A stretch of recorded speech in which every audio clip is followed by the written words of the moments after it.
দত্তফুলের লাইনে এই বাড়িটা কে কে দেখেছো অবশ্যই জানিও। কিন্তু বাড়িটা দেখা আমার খুব ইচ্ছা। আমি ফার্স্ট টাইম এই কাছাকাছি আসলাম। এখন আমরা মা বাড়ি থেকে বাড়ির দিকে ফিরছিলাম।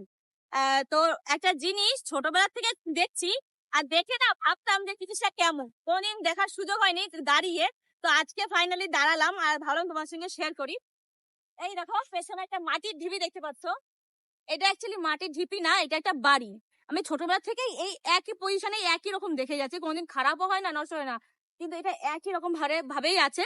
আজকে ভেবেছিলাম এখানে একটা লোকও থাকে, মাঝে মাঝে দেখি বাইরে বসে থাকে, কিন্তু আজকে কাউকে দেখতে পেলাম না। ভেবেছিলাম কথা বলবো আর ভেতরে হোম ট্যুরটাও দেবো ভেবেছিলাম, কিন্তু আজকে যেহেতু কেউ নেই, চেষ্টায় থাকবো পরে কোনোদিন এখানে আসলে লোকের সঙ্গে কথা বলবো আর এই ভেতরে হোম ট্যুরটা দেওয়ার চেষ্টা করবো। আচ্ছা তোমরা কে কে এই ঘরটার, এই আজীব ঘরটার হোম ট্যুর দেখতে চাও অবশ্যই কমেন্টে জানিও।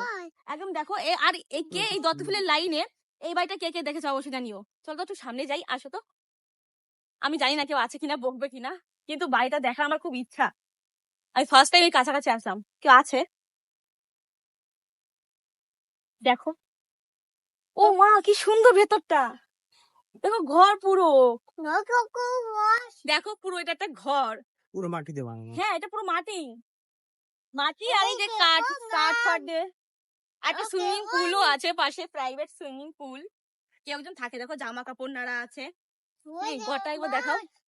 দেখো ঘরটা যেমনই হোক এই একই রকম ভাবে ছোটবেলা থেকে আমি দেখছি, কোনোদিন খারাপ হয় না, ভীষণ সুন্দর। তোমরা কে কে দেখেছো আর কে কে এই ঘরের ভেতরে হোম ট্যুর দেখতে চাও আর এখানে কে থাকে তার সাথে অবশ্যই কোনদিন যদি দেখা হয় অবশ্যই কথা বলবো।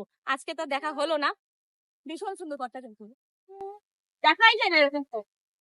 এটা পুরো ওইখান থেকে এই অব্দি পুরো ঘর তো, হ্যাঁ, তো ওইখান থেকে এই অব্দি পুরো ঘর এটা।